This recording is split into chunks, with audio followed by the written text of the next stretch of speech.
57 मराठी शाळा बंद पाडण्याच्या वाटेवर असल्याची आज माहिती समजत आहे। महाराष्ट्रामध्ये आतापर्यंत 22,000 शाळा बंद झालेल्या आहेत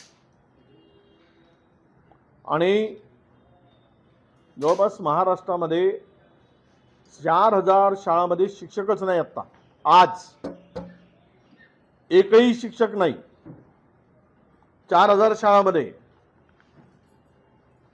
याचा अर्थ असा आहे की या पूर्ण शाळा बंद करण्याचा निर्णय गव्हर्नमेंटने घेतलेला आहे. आता मराठी शाळा जर मुंबईमध्ये बंद होत असतील तर मराठी व्यक्ती मुंबईत राहू नये, मराठी मुलगा मुंबईत मराठी शिकू नये, मग तो गुजराती शिकावा आणि मुंबईचं गुजरातीकरण व्हावं असं कदाचित या सरकारचं धोरण असेल. राहुल गांधी आज भिवंडी न्यायालयात आरएसएस मानहानी याचिकेसंदर्भात हजर राहणार आहे. या संदर्भात काय? नाही, ते कोर्टाचा केस चालू आहे आणि त्यामुळे त्या कोर्टामध्ये उपस्थित राहण्यासाठी राहुलजी येणार आहे. त्यामध्ये तारीख आहे, केवळ पुढची तारीख कदाचित मिळेल. पण यामध्ये आम्हाला माहीत आहे, विश्वास आहे की राहुलजींच्या संदर्भात जो काही दावा टाकला गेला आहे मानहानीचा, त्यामध्ये फार काही तथ्य नाही आणि त्यातून उलट ज्या विषयाला घेऊन हा मानहानीचा दावा टाकला आहे त्यातून त्यांनाच तोंडघशी पडावं लागेल अशी परिस्थिती निर्माण होईल. छगन भुजबळ हे राज्यसभेवर जाणार असल्याचा मोठा गौरव अमोल यांनी ते काय त्यांचा विषय आहे, कोण राज्यसभेवर जावं, कोण कुठे जावं, कोण कोणाच्या बिळात घुसावा, ते सगळं त्यांचा त्यांना निर्णय आहे. त्या संदर्भात मला फार बोलायची गरज वाटत नाही. हो, राहुल गांधी आज भिवंडी कोर्टात येत आहेत. काय झालं? राहुल गांधी भिवंडी कोर्टात येत आहेत, काय सांगणार?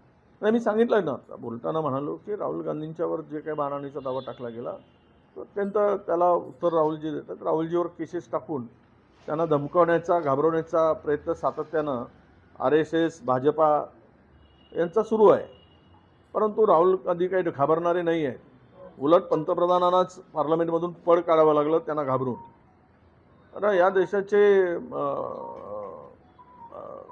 पंतप्रधान हे राहुलजींना घाबरतात हे सगळ्या पार्लमेंटमध्ये भारत देशातील प्रत्येक नागरिकांनी बघितलं आहे.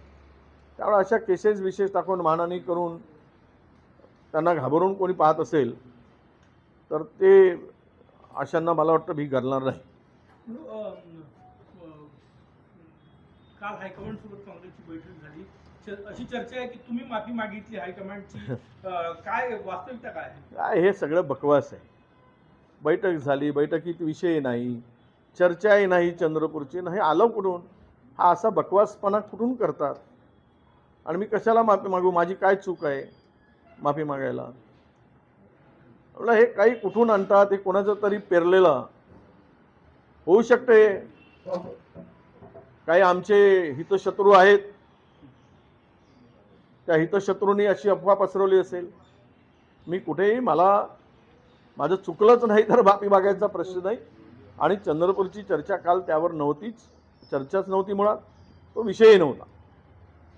काल जो ट्रेड डील झालेला आहे अमेरिकेबरोबर त्यावर होणारे परिणाम, कुठल्या कुठल्या राज्यामध्ये त्याचे परिणाम होणार आणि कुठल्या धान्यावर, कुठल्या पिकासाठी हे हानिकारक असेल, हे हार्मफुल असे म्हणजे हाट विषय असेल, यावर ती चर्चा झाली. महाराष्ट्रामध्ये कापूस, मका आणि तूर डाळ, सोयाबीन यावर परिणाम, या शेतकऱ्यावर त्याचा परिणाम होणार आहे. आणि त्यातून खरं म्हणजे शेतकरी उद्ध्वस्त होईल. त्यासाठी पुढे आपल्याला काय करावं लागेल यावर चर्चा झाली आणि त्याच्या आंदोलनाची रूपरेषा ठरवण्याची सुद्धा चर्चा झाली. त्यामुळे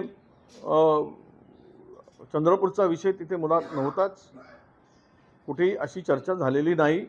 आणि हा बकवासपणा आहे, कुठेतरी हा खोडसाळपणा आहे, हा नालायकपणा आहे, हा मूर्खपणा आहे. मी माफी मागितली असं कोणी सांगत असेल तर. तुमच्या विरोधकांकडूनच नाही पेरलं गेलं चंद्रपूर जिल्ह्यातील, कारण की हायकमांड सोबत झालेली चर्चा बाहेर येऊन विषय संपला. सिन्नर मधली 17 वर्षाची मुलगी 15 दिवसापासून बेपत्ता आहे. तिचे आई वडील तिच्या शोधण्यासाठी प्रयत्न करतायत, काय सांगतात? महाराष्ट्रातल्या किती तरुणी बेपत्ता आहेत? 1,57,000 महिला आणि मुली बेपत्ता आहेत. कुणाला पडलाय महाराष्ट्रात? महिला मुलीचं शोषण सुरू आहे. लहान लहान बालिकेवर अत्याचार होत आहे. कुठे आहे गृह खातं? काय करताय गृह खातं? काय करतायत महाराष्ट्र पोलीस? बदलापूरमध्ये छोट्या बालिकेवर अत्याचार होतो. म्हणजे कायद्याचा धाक हा राहिलाच नाही आणि त्यामुळे महाराष्ट्रातील जनता आणि महिला हा सगळा त्रास सहन करत आहेत. एकीकडे एवढ्या मोठ्या प्रमाणामध्ये मुलींचा आणि महिलांचं अपहरण होत आहे किंवा ते गायब होत आहेत. त्यावर कुठेतरी एक याचे मागची कारणं शोधली पाहिजेत. एक स्पेशल टीम नेमली पाहिजेत या अशा इन्व्हेस्टिगेशनसाठी आणि यांचा शोध घेण्यासाठी महाराष्ट्रभर देशभर अशा टीम पेरल्या पाहिजेत. आम्ही वारंवार सांगतोय की 1,57,000 महिला आत्ताही महाराष्ट्रातील महिला मुली गायब आहेत. त्यांचा पत्ताच लागत नाही आहे. पण सरकार याकडे गांभीर्याने बघत नाही. दुर्दैव आहे. सरकार कुठे गांभीर्याने बघतं? काल आपण पाहिलंय परभणीमध्ये शक्तीपीठ मार्गावर शेतकऱ्यांनी जमीन देण्यासाठी विरोध केला. त्यांच्या घरावर 168 ची नोटीस चिपकवली. त्यांना प्रतिबंध घातला गेला आणि बळजबरीनं जमीन संपादन करण्याचं काम सुरू झालं. म्हणजे शेतकऱ्याला मालाला उत्पन्नाला भाव नाही, हमीभाव मिळत नाही. 4,500 मध्ये कापूस विकला गेला. CCIने कोटा कमी केला, त्यावर हे बोलत नाहीत. सोयाबीनचा दर 4,500 पलीकडे गेला नाही, याची लाज वाटत नाही सत्ताधाऱ्यांना. आणि मका आज MSP 2400 रुपये असताना 1,500-1,600 रुपयामध्ये मका विकला जात आहे. कसा शेतकरी जगेल यावर कुठेही विचार मंथन होत नाही, चर्चा होत नाही आणि सरकार उपाययोजना करत नाही. त्यांना काय पडलं आहे बाकी गोष्टीशी? त्यांना थोडीशी तरी तो शक्तीपीठ महत्त्वाचा आहे की शेतकऱ्यांची जमीन महत्त्वाची आहे. त्यांच्या घरांना जबरदस्तीनं 168 ची नोटीस लावता, 158 मध्ये त्यांना स्थानबद्ध करता, गोळ्या मारून गोळ्या झाडून मारण्याची धमकी देता. हे तुमचं राज्य आहे, हे सरकार आहे. आणि अशा पद्धतीने जर होत असेल तर मला वाटतं की महाराष्ट्र उद्ध्वस्त करण्यासाठी यांची पावलं आहेत असंच म्हणावं लागेल. काँग्रेसचे हायकमांडसोबत बैठक झाली. महाराष्ट्रातल्या आगामी निवडणुका लढण्याबाबत काही निर्णय झाला का? काय नाही, निवडणुकीच्या संदर्भात कुठलीही चर्चा नव्हती. तेवढे शेतकऱ्यांच्या संदर्भात इंडो USA झालेला जो डील आहे त्या ट्रेड डीलच्या संदर्भात ही चर्चा होती. कारण अमेरिकेतून पाठवणाऱ्या सामानावर 0% टॅक्स आणि भारताने जर कुठलंही सामान पाठवलं तर त्यावर 18%. म्हणजे अमेरिकेतून येणारा याच्यावर कुठेही निर्बंध नाही, कुठलाही टॅक्स नाही. मात्र भारतातून निर्यात करायची असेल तर 18% टॅक्स मोजावं लागेल. मग कोण घेणार भारताच्या बाहेर धान्य? उद्या अमेरिकेतून सगळ्या डाळी येतील, अजून डाळी त्याच्यामध्ये समावेश केला नाही, पण त्या भरोसा नाही त्या ट्रम्पचा. उद्या त्याचाही समावेश करेल. त्यामध्ये काश्मीर मध्ये होणारे फ्रूट्स आहेत जिथे सेबचं उत्पन्न मोठ्या प्रमाणात होते, ते शेतकरी उद्ध्वस्त होणार आहेत. मका शेतकरी, सोयाबीनचा शेतकरी, कापसाचा शेतकरी, हे सगळं जर मोठ्या प्रमाणात बाहेर देशातून इकडे आयात व्हायला लागली तर या शेतकऱ्याचं काय होईल यावरती चर्चा झाली आणि त्या चर्चेमधून पुढील आंदोलनाची दिशा कशी ठरवायची यावर चर्चा झाली. कल हाईकमांड से मिलकर आए, चंद्रपुर के मामले में भी चर्चा हुई, क्या चर्चा? ये सब बकवास है, झूठ है सारा सारा. ऐसी कोई चर्चा वहाँ पे हुई नहीं. किसी ने ये मालूम नहीं कौन बेवकूफ़ है, कौन पागल है जिसको कुत्ते ने काटा है, इस तरह की चर्चा किया है. कुत्ते ने पागल कुत्ता हो खुद होगा, नहीं तो कुत्ते ने पागल ने काटा होगा।